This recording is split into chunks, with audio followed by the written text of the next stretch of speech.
और आज देखिए मजे की बात, अब तो दुश्मन भी इस बात को मानने लगा है कि यार इन आम आदमी पार्टी वालों में कुछ तो मिट्टी है। जो 17 महीने 6 महीने जेल में रह जाते हैं इनके नेता, उसके बावजूद ना झुकते हैं ना टूटते हैं, किसी मिट्टी के तो बने हैं। ये उस मिट्टी के बने हैं, मैं बताता हूं, ये उस मिट्टी के बने हैं भारतीय जनता पार्टी वालों, जिस मिट्टी पर भगत सिंह का पसीना की बूंदें गिरी हुई हैं, जिस मिट्टी पे गांधी ने गोली खाई थी, जिस मिट्टी पे भगत सिंह के पसीने की बूंदें गिरी हुई हैं, जिस मिट्टी पे खड़े होकर बाबा साहब ने तुम्हारी जैसी लोगों की ताकतों के, उस वक्त की ताकतों के जुल्म झेले थे, उस मिट्टी से ये बने हुए हैं। इनको तुम्हारी तोता मैना क्या तोड़ पाएंगे? ये तुम्हारे सीबीआई और ईडी क्या तोड़ पाएंगे? इनको नहीं टूटे लोग। और मैं जेल में बैठा बैठा दुआएं करता रहा और सलाम करता रहा अपने एक एक साथी को कि यह है अरविंद केजरीवाल की मुट्ठी, यह है अरविंद केजरीवाल की फैमिली, यह है अरविंद केजरीवाल का कुनबा, जिसकी एक उंगली को भी हिम्मत से हिला नहीं पा रहे हो तुम लोग। वाह, फक्र था मुझे सब पे। आपने कहा ना कि आप आंसू बहाते थे बाहर, मैं कहता हूं मैं फक्र से सीना चौड़ा करके उस जेल की कोठरी में बैठा होता था अपने एक एक भाई पे के ऊपर और एक एक बहन के ऊपर। यह मेरी ताकत थी। जेल के अंधेरे, मैं कहूंगा कि जेल के अंधेरे में यह ताकत तो होती है कि वो तोड़ तो सकती है, लेकिन जिसके बाहर इतना प्यार, इतनी ताकत, इतना सम्मान।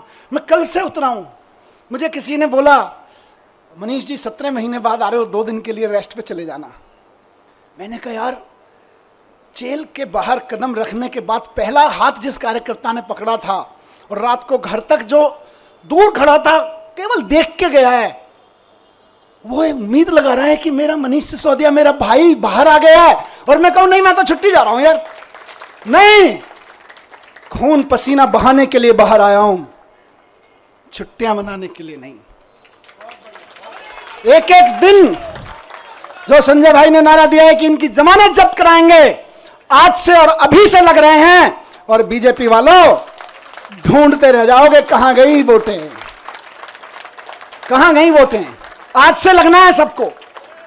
जो सुन रहे हैं सोशल मीडिया और मीडिया के माध्यम से, एक एक कार्यकर्ता साथी को कहना चाहता हूं, दिल्ली के एक एक नागरिक को, हरियाणा के एक एक नागरिक को, देश के एक एक नागरिक को कहना चाहता हूं कि इस तानाशाही के खिलाफ तो एक एक आदमी को वोट करना पड़ेगा। सवाल हमारा नहीं है। तानाशाही के खिलाफ ये जो लड़ाई है सिर्फ आम आदमी पार्टी के कार्यकर्ताओं की नहीं है, सिर्फ विपक्ष के पार्टी कार्यकर्ताओं की नहीं है, ये देश के एक एक आम आदमी की है। मुझे बताओ कि 10 साल, अभी थोड़े दिन पहले बहन आतिशी लड़ रही थी, उसके लिए 10,000 शिक्षकों को इन्होंने दिल्ली सरकार के स्कूलों के एक रात में, रात को 2 बजे ऑर्डर पास कराया, ट्रांसफर कर दिया एक रात में। अब किसी का बच्चा आज पढ़ता है स्कूल में 11वीं क्लास में, वो तैयारी करा रहे हैं गुरुजी, टीचर पूरी मेहनत से कि यार इसमें तो IIT में जाने का पोटेंशियल है।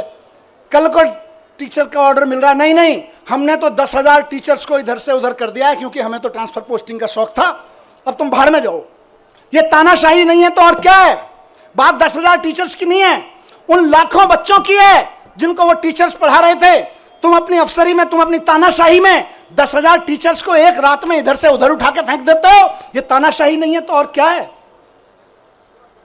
यही तानाशाही है जिसके खिलाफ हमको आवाज उठानी चाहिए।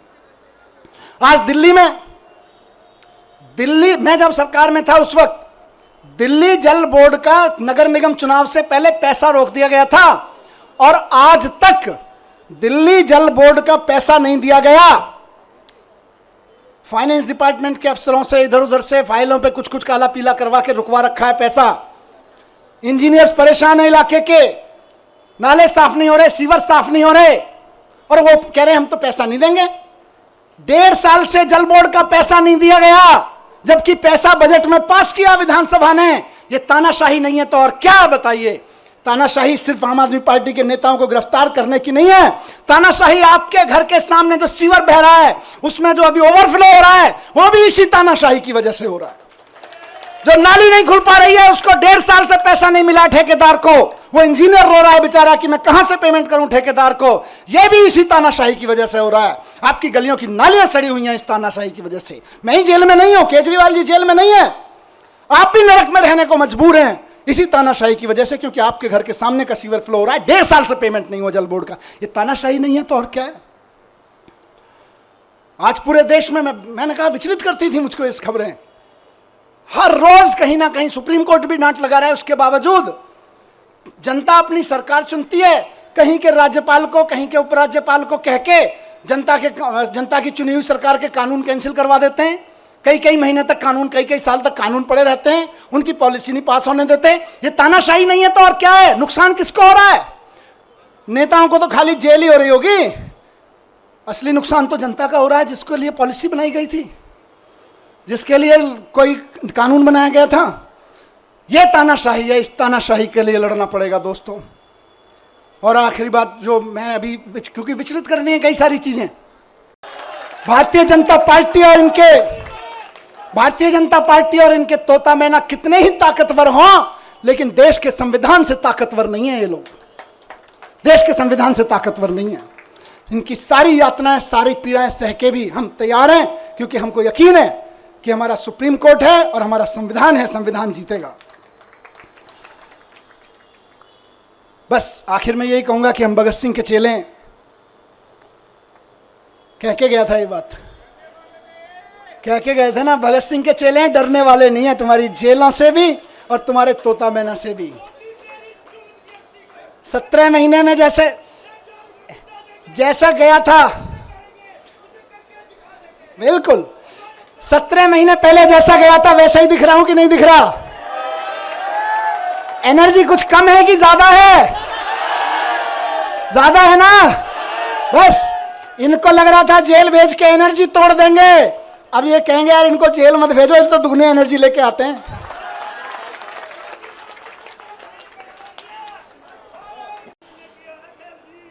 दोस्तों 17 महीने में जब मैं अंदर था तो अंदर रह के मैंने खूब चिंतन मनन किया।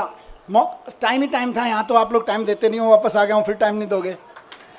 खूब चिंतन मनन किया, अपने ऊपर भी किया, समाज के ऊपर, देश के ऊपर, व्यवस्था के ऊपर, सरकारों के ऊपर खूब अध्ययन किया। मेरे ख्याल से मैंने कम से कम हर 3-4 दिन में एक किताब खत्म कर देता था मैं। और कई लोगों ने भेजी, बाई पोस्ट किताबें भेजी आप में से कई लोगों ने, भाई साहब ये भी पढ़ो, ये भी पढ़ो, ये भी पढ़ो। तो यहाँ वहाँ भी नहीं छोड़ते थे, बोले काम पे लगाए रखेंगे। तो करीब करीब मैं समझता हूँ 300 की किताबें मैंने पढ़ी वहाँ पे। हर 2-3 दिन में एक किताब खत्म हो जाती थी।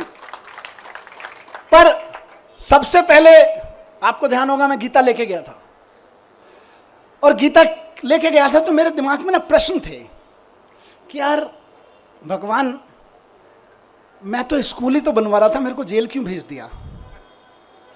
मेरी बीवी की, मेरे बच्चे की क्या गलती थी कि मैं दिल्ली के बच्चों के लिए दिन रात सुबह से शाम एक करके स्कूल बनवा रहा था, उनके लिए अच्छे IIT में चले जाएं, अच्छी नौकरियां लग जाएं। क्या मैंने भगवान से पूछा अंदर आंख बंद करके कि मेरी क्या गलती थी, मैं जेल में क्यों?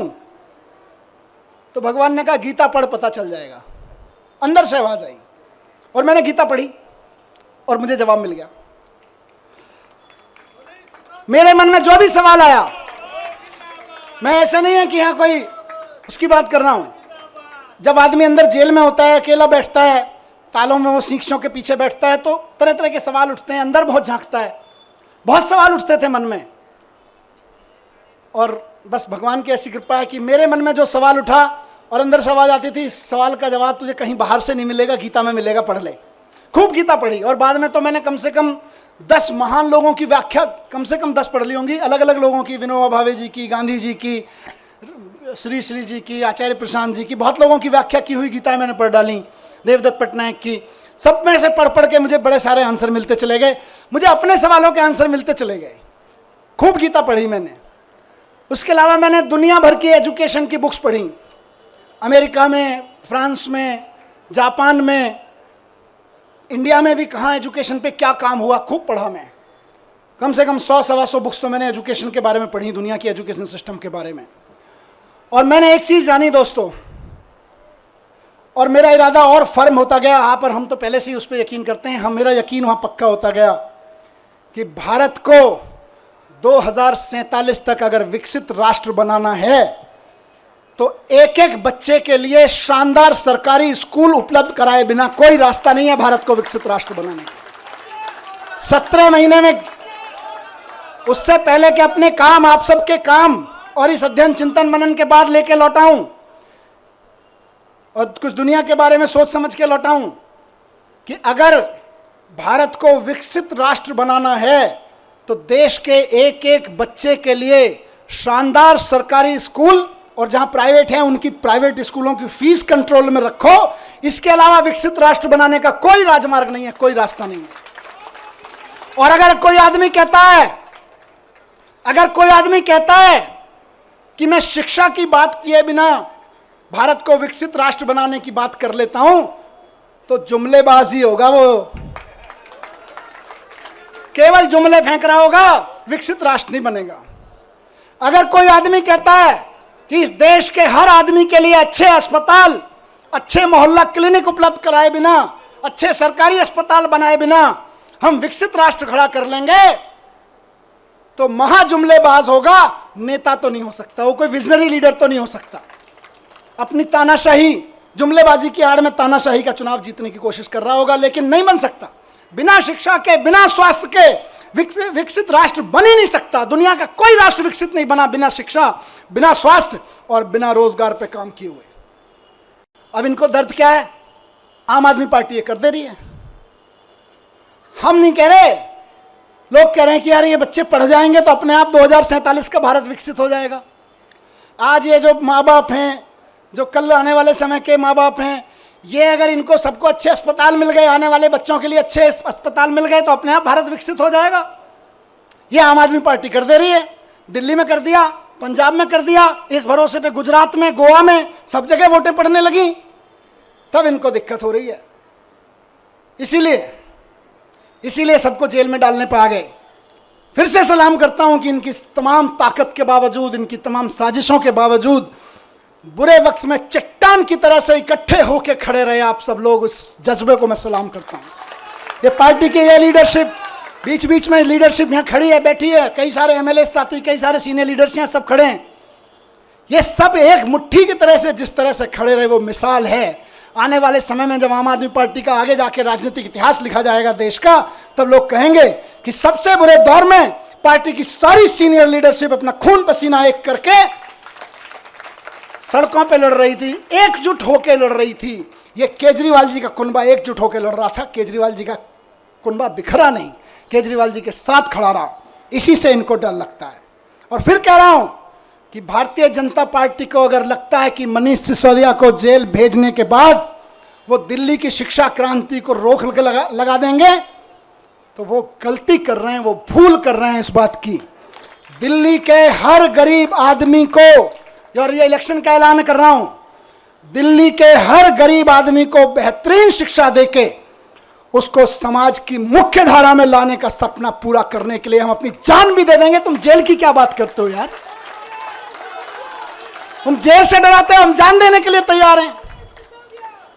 बच्चों की एजुकेशन के लिए, नौकरी के लिए और स्वास्थ्य के लिए तो हमारी ये कई जिंदगियां भी कुर्बान हो जाएं तो कम है यार। आप हमें जेल से डराते हो? नहीं डरेंगे, नहीं डरेंगे आपकी जेलों से।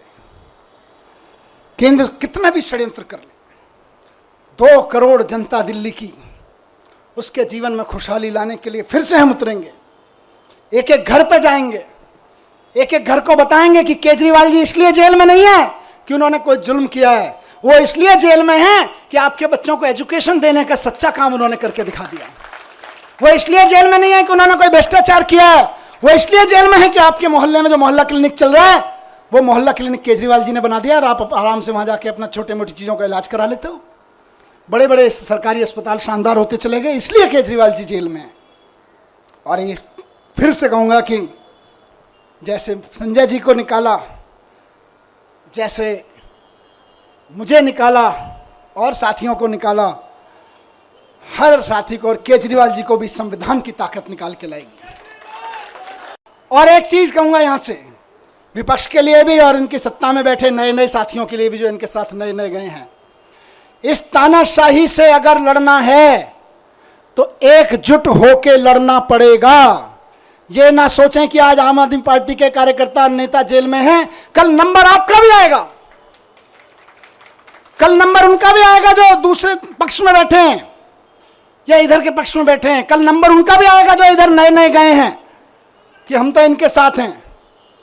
एनडीए के साथियों को भी कहना चाहता हूं, उनके साथ जो गए हैं, और इंडिया गठबंधन के भी एक एक आदमी को और बाकी सब पार्टियों के साथियों को कहना चाहता हूं, पार्टी की जिंदगी के लिए नहीं, नेताओं की जिंदगी के लिए नहीं, देश के लिए इकट्ठा होकर लड़ना पड़ेगा, देश के लिए इकट्ठा होकर लड़ना पड़ेगा। और आज कह रहा हूं इस मंच से कि अगर देश के पूरे विपक्ष के नेता पूरी ताकत से एक बार हुंकार भर देंगे तो आज देश में वो माहौल है कि अरविंद केजरीवाल जी 24 घंटे के अंदर बाहर आ जाएंगे। अगर देश के विपक्ष के नेता एकजुट होकर हुंकार भर देंगे तो केजरीवाल जी केवल और केवल 24 घंटे के अंदर जेल से बाहर आ जाएंगे। मैं आज लिख के दे रहा हूं आपको, लेकिन इकट्ठे होकर करना पड़ेगा। ये मत सोचिए अभी तो केजरीवाल जी गए, जब हम पे आएगी तो देखेंगे, नहीं, सब पे आई हुई है। सबको इकट्ठे होकर लड़ना पड़ेगा, सबको इकट्ठे होकर चुनाव भी लड़ने पड़ेंगे, लड़ाइयां भी लड़नी पड़ेंगी, कानूनी लड़ाइयां भी लड़नी पड़ेंगी। और एकजुट हो गया तो इस चुनाव में तो दिखाई दिया कि 400 पार ढूंढते रह गए। एकजुट होकर लड़ेंगे तो आगे आने वाले चुनावों में भी ढूंढते रह जाएंगे कहां है 0 पार, बस सीधे कहा 0 पार। तो ये कोई ये ना सोचे कि अलग अलग लड़ लेंगे, जब हमारी लड़ाई आएगी तो लड़ लेंगे। लड़ाई सबकी है, लड़ाई देश की है, लड़ाई एक एक भारत के नागरिक की है। सब पार्टी वालों को, जिनको जनता ने थोड़ा थोड़ा भी कहीं कहीं भरोसा दिया है, कहीं ज्यादा दिया है, सबको इकट्ठा होके इस तानाशाही के खिलाफ लड़ना पड़ेगा। जोर से चिल्लाना पड़ेगा कि तानाशाही भारत छोड़ो। और जिस दिन तानाशाही भारत छोड़ो का नारा हर गले से निकल गया, केजरीवाल जी सबसे पहले जेल से बाहर आएंगे। हेमंत सोरेन जी आ गए ना, देखो कितनी दिन मुझे निकाला, अभी अरविंद जी भी आएंगे। लेकिन सबको करना पड़ेगा, ऐसे नहीं कि सब। तो मैं बस यही कह रहा हूं कि आम आदमी पार्टी की तरफ से तो आज हम भरोसा दिलाते हैं कि दिल्ली के चुनाव में भी और बाकी चुनावों में भी पूरे देश में, कश्मीर से लेकर कन्याकुमारी तक, एक एक घर में इस आवाज़ को उठाएंगे, एक एक शहर, एक एक नगर में इस आवाज़ को उठाएंगे और बता देंगे कि हमारे इरादे कितने फौलादी हैं।